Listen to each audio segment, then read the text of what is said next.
დღეს კიდევ გამოქვეყნდა BBC-ზე ახალი დოკუმენტური ფილმი,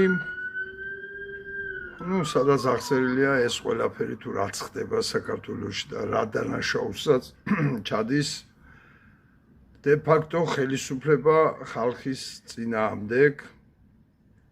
მინდა გითხრათ, რომ აგრეთვე ბრიუსელში, ბელგიაში უკვე 6 დღეა თითქმის საერთოდ საქართველოს სცენება რო არ იყო, ტელევიზიებში უკვე მიდის გადაცემები საქართველოს შესახებ. სხვათაშორის ემიგრანტებო, ვინც ბელგიაში ხართ ჩაბარებული, ბრიუსელში, ვინც ახალ ჩაბარებული პოლიტიკური ნიშნით, შეგიძლიათ ეს გადაცემები ამოიღოთ და გამოიყენოთ. მე ბევრს არ ვილაპარაკებ,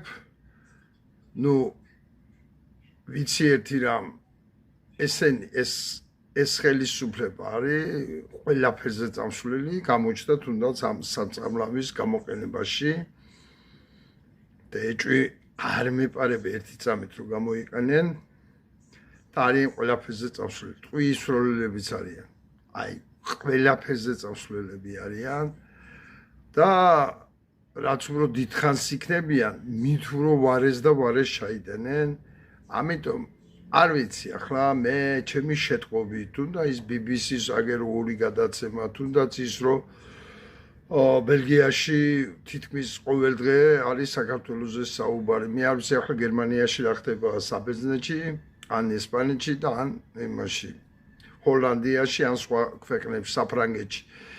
მაგრამ ეს ყველაფრის მიმანიშნებელია, რომ ევროპა უკვე გამოსულია აღშფოთება, შეშფოთების ზონიდან.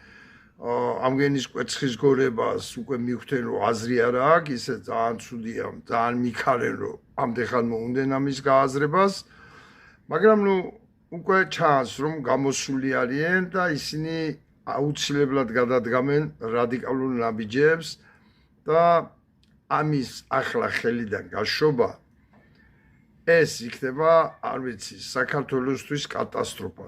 ისინი დაწამლავენ ქართველებს, გააყრიან ქართველებს და ახლა ინდოეთშია ჩაბუდიალებული და ალბათ რამდენიმე ათასობით და 10,000-ობით ინდოეთს კიდევ გაუხსნის კარს. სასიკეთოდ რო არ ჩავიდეთო ინდოეთში, ეს ხო ფაქტია.